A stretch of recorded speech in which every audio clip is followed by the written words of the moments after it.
Hello, my name is Naive Libertarian Politics, and today I'm on episode 6 of the History of the Republican Party series. And in this episode, we will be covering the true beginning of the fifth party system, the dark age of desperation for the Republican Party, which lasted about 20 years, and we'll really be covering the first half of it in this episode. We'll cover the next half of the next episode. So yeah, let's get straight into it. So with the fifth party system page, a Wikipedia article to show that we're in the fifth party system, and yeah, so here we have FDR, the Wikipedia page for FDR, and FDR is a little bit of a controversial figure. He's popular within moderate sections, moderate establishment rhinos and conservative Democrats, really the center and the left. They uphold him as this proof that the government is the greatest thing that can ever help the economy, which is not particularly true. I'm personally not a big fan of FDR. I do not like that he broke he broke the national precedent of presidents serving at max 2 terms, which is really what he should have done. He should have served 2 terms. But he was president almost 100 years ago, so there's nothing I can really do about it. And I'm also not a big fan of the New Deal.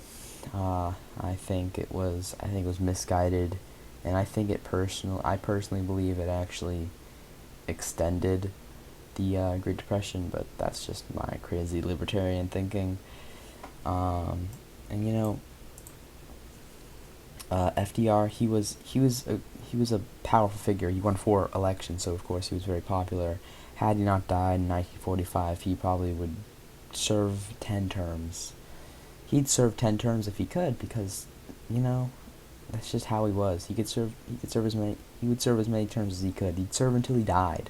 Well, he did serve until he died, but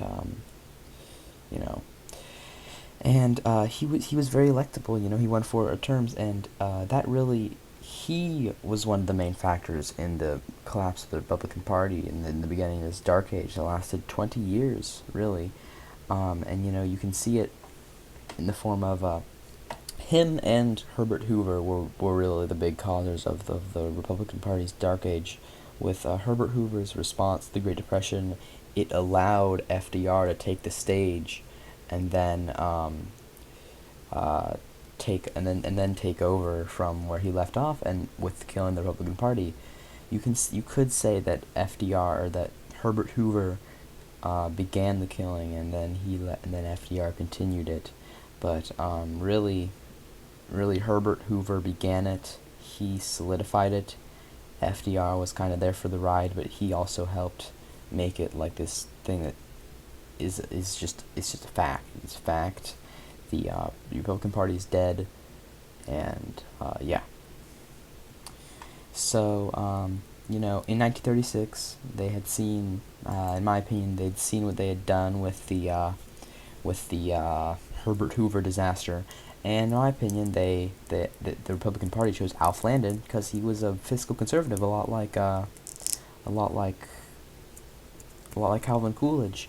He was a fiscal conservative, and something that I think is really funny about him, his middle name was Mossman, which is an odd middle name, but he was governor of Kansas. He was generally a pretty fiscally conservative guy.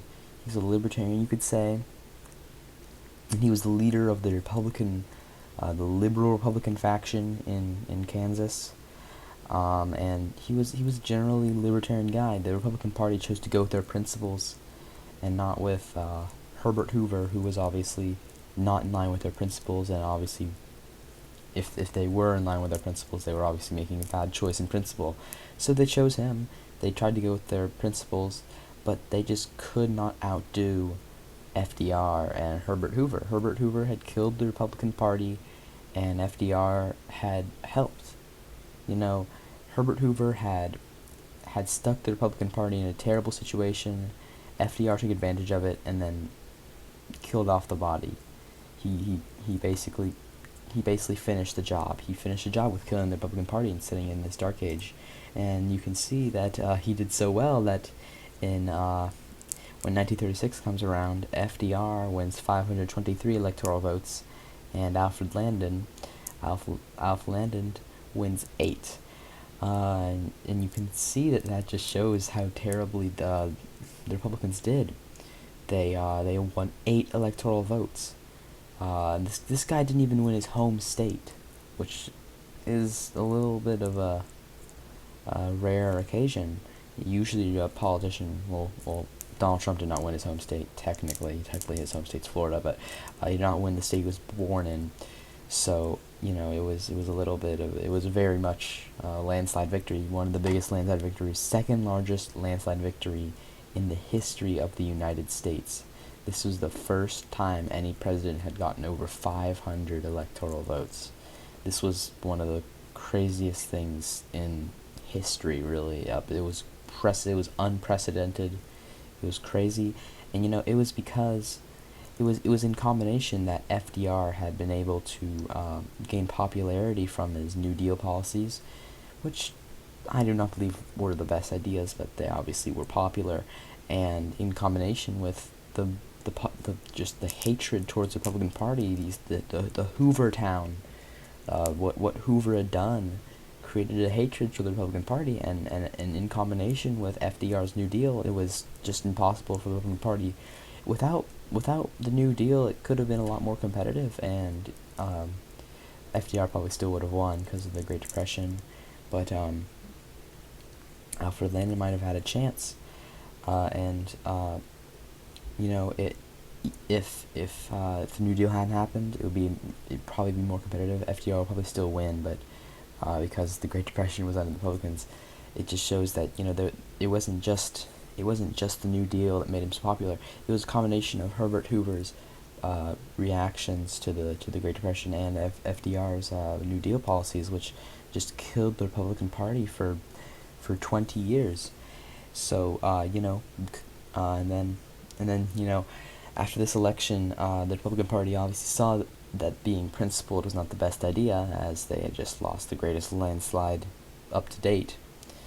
That would go on to be beaten later on, but that's besides the point. You'd see FDR, he won the greatest landslide, and the Republican Party took notice. So they, when 1940 came around, it was very split, and then they ended up they chose Wendell Willkie, or Lewis Wendell Willkie. I'll call him Wendell Willkie. They chose Wendell Willkie, who actually hadn't even run for president. The nomination. He was a Democrat. Before he was a Democrat until 1939, 1 year before the election. It just they chose him because he was a moderate. He was basically He was basically a Rooseveltian Democrat. He was a Democrat, and they knew that this was everyone loved the Democrats and everyone hated the Republicans. So if they managed to get a Republican who was looked like a Democrat, acted like a Democrat, maybe they could win some votes. And you could say when 1940 came around, they did better. It was still 400 electoral votes to less than 100, but it was better than before. It still wasn't any good, but it was something that they could use. This time, Willkie did manage to win his home state, which was a great improvement.